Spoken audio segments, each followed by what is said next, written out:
Alhamdulillahi Rabbil Alamin. Segala puji hanya milik Allah, Tuhan semesta alam, dalam makrifat Al-Fatihah. Bukan sekadar surat pembuka salat, tetapi peta batin agar manusia tidak tersesat oleh hidupnya sendiri. Ia bukan hanya dibaca oleh lisan, melainkan ditujukan untuk menuntun hati dan arah jiwa. Banyak orang rajin membaca Al-Fatihah setiap hari, namun hatinya masih gelisah, mudah marah, mudah kecewa, dan mudah merasa paling benar. Ini bukan karena Al-Fatihah kurang sempurna, tetapi karena ia berhenti di bibir, belum turun sepenuhnya ke kesadaran. Jika Al-Fatihah benar-benar hidup di dalam diri, maka salat tidak hanya membuat kita rajin, tetapi membuat kita lembut. Bukan semakin merasa suci, tapi semakin sadar diri. Bukan semakin mudah menyalahkan orang lain, tetapi semakin cepat bercermin dan memperbaiki hati. Maka jangan tanyakan berapa kali kita membaca Al-Fatihah, tetapi tanyakan sudah sejauh mana Al-Fatihah membimbing sikap hidup kita. Karena makrifat bukan tentang banyaknya amalan, melainkan tentang hati yang semakin pulang kepada Allah, tenang dalam ujian, rendah dalam nikmat dan lurus dalam perjalanan hidup. 1. Bismillahirrahmanirrahim. Aku memulai semuanya dengan Allah. Di tingkat makrifat, Bismillah adalah mengosongkan diri sebelum melangkah. Maknanya sederhana. Aku tidak berjalan sendirian, aku tidak hidup atas kemampuanku. Saat Rasul sudah hidup, tidak tergesa-gesa menilai orang, tidak mudah marah ketika rencana gagal, tidak terlalu bangga saat berhasil, karena hati sadar, Allah yang menggerakkan, bukan aku. Bismillah mengajarkan menaruh ego di belakang dan menaruh Allah di depan. Maknanya sangat dalam namun sederhana. Aku tidak berjalan sendirian, aku tidak hidup atas kemampuanku, aku hanya menumpang kehendak Allah. Ketika Bismillah benar-benar hidup di dalam Rasul, seseorang tidak lagi reaktif terhadap dunia. Ia melangkah dengan tenang, bukan karena hidupnya mudah, tetapi karena hatinya bersandar. Bismillah juga mengajarkan rendah hati tanpa merendahkan diri, dan percaya diri tanpa meninggikan ego. Seseorang tetap bekerja, berjuang, dan berdoa, namun hatinya tidak menggenggam hasil. Dalam laku batin, Bismillah adalah latihan melepaskan kendali ego yang ingin mengatur segalanya. Perlahan belajar duduk di belakang, sementara Allah diletakkan di depan sebagai penentu arah. Maka orang yang hidup dengan Bismillah, langkahnya mungkin sama seperti orang lain, namun batinnya berbeda. Ia tidak terlalu takut kehilangan, karena tahu dirinya tidak pernah memiliki. Ia tidak terlalu cemas tentang masa depan, karena merasa sudah berada di dalam genggaman Allah. Bismillah adalah pintu pasrah yang sadar, bukan pasrah karena menyerah, tetapi pasrah karena percaya. 2. Alhamdulillahi Rabbil Alamin. Aku menerima hidup apa adanya. Dalam makrifat, Alhamdulillah bukan hanya pujian atas nikmat, tetapi pengakuan bahwa Allah adalah Rabb yang mengatur seluruh alam, termasuk hidup kita. Apapun yang datang hari ini, lapang atau sempit, bukan kebetulan, melainkan bagian dari tarbiyahnya. Hamba memuji Allah bukan karena hidup selalu sesuai harapan, tetapi karena ia yakin tidak ada satu pun kejadian yang lepas dari kasih sayang Allah. Kesulitan bukan tanda dibenci, dan kelapangan bukan jaminan diridai. Semuanya adalah cara Allah mendidik Rasul agar dewasa. Di titik ini, hati belajar, menahan keluh sebelum berubah menjadi su'udzon, menerima takdir tanpa kehilangan adab, menjalani hari tanpa iri pada nasib orang lain. Hidup tidak lagi dipikul dengan emosi, tetapi dijalani dengan kesadaran. Jika lelah, ia bersandar. Jika jatuh, ia bangkit perlahan. Hatinya berkata lirih, "Ya Allah, jika ini yang Engkau beri hari ini, aku terima sebagai pelajaran.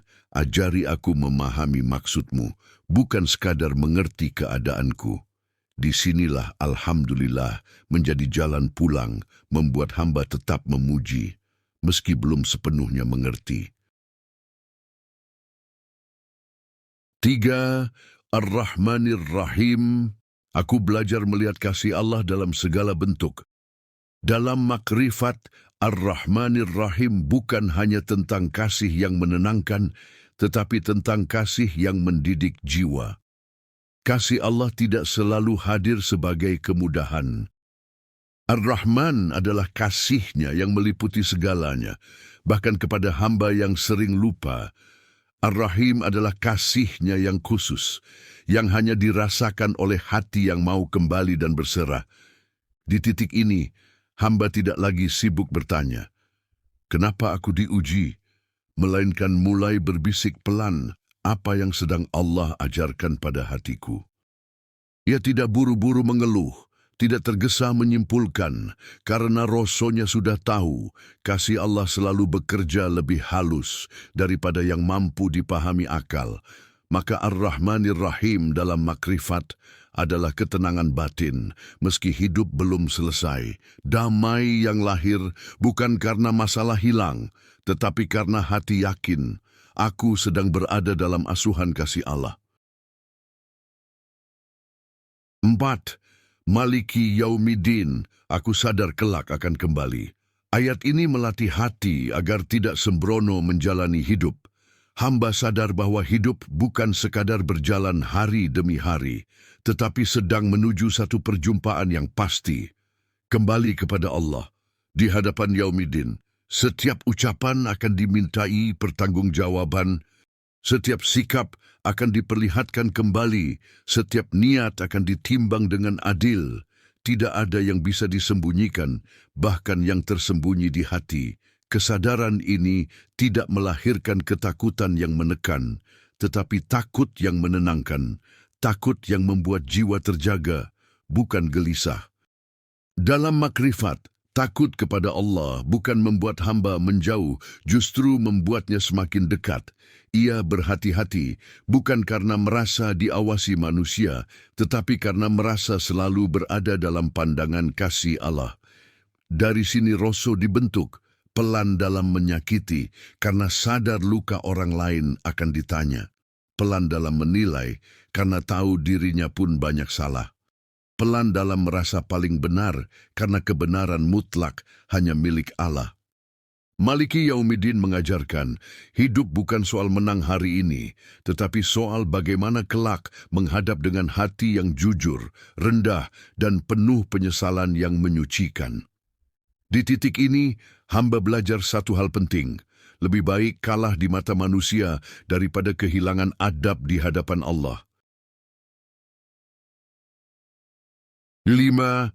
Iyyaka na'budu wa iyyaka nasta'in. Aku berusaha sepenuh hati, tapi aku sadar aku lemah. Di makam makrifat, ayat ini adalah titik keseimbangan antara ikhtiar dan pasrah. Hamba tidak malas berlindung di balik takdir, dan tidak pula sombong merasa mampu tanpa Allah. Ia tetap bangun pagi mencari nafkah, menata hidup sebaik yang ia bisa, menjaga ibadah meski hati kadang lelah, memohon dalam doa meski belum tahu jawabannya. Namun di dalam batinnya ada kesadaran halus. Aku bergerak, tapi yang menggerakkan tetap Allah. Karena itu hatinya tidak mudah runtuh oleh hasil. Jika berhasil, ia tahu itu bukan murni karena kepandaiannya. Jika gagal, ia tidak membenci dirinya atau takdirnya. Jika diuji, ia tidak buru-buru menyimpulkan Allah jauh.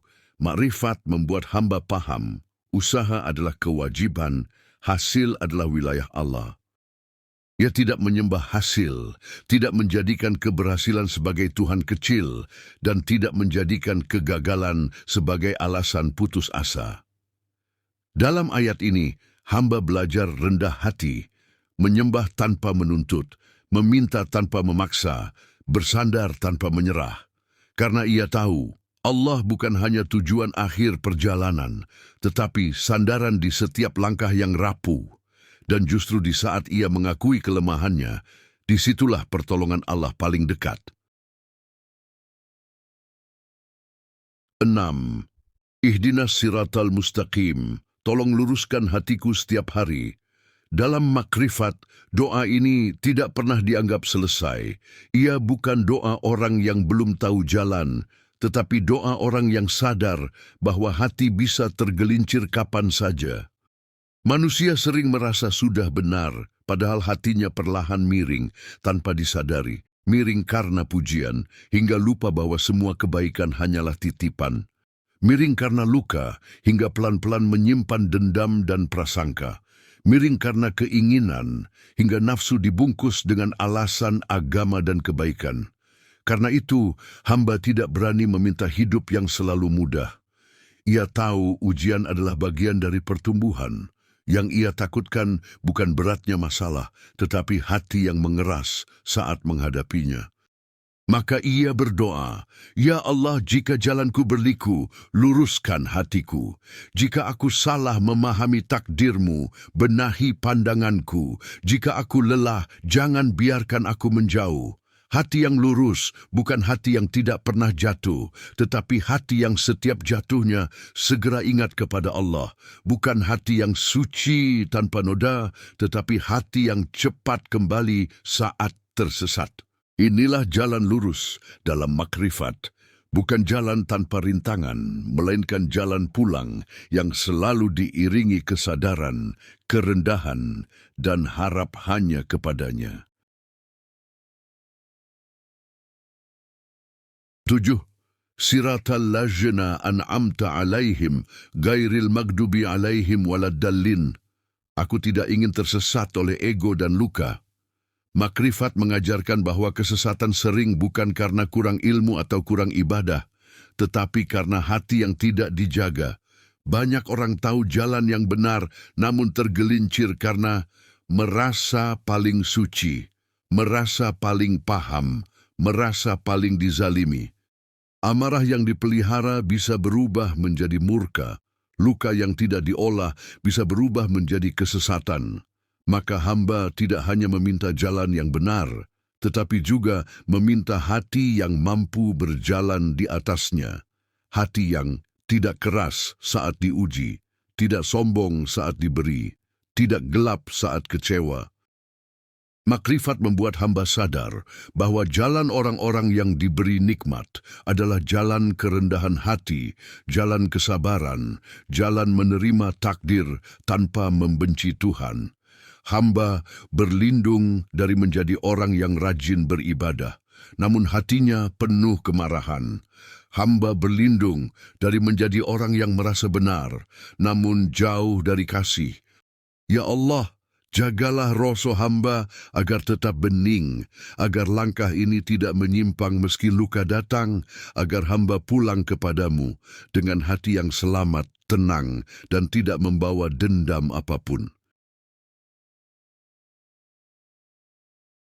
Saudaraku, Al-Fatihah bukan hanya kita baca di lisan, tetapi kita bawa pulang ke dalam hati. Jika hidup terasa berat, jangan buru-buru menyalahkan keadaan. Mungkin Allah sedang mengajak kita kembali menata hati, meluruskan niat, dan menghidupkan rasa. Semoga setiap Al-Fatihah yang kita baca menjadi cahaya yang menenangkan, bukan hanya sah di salat, tetapi hidup di sikap dan perbuatan. Terima kasih sudah menyimak dengan hati.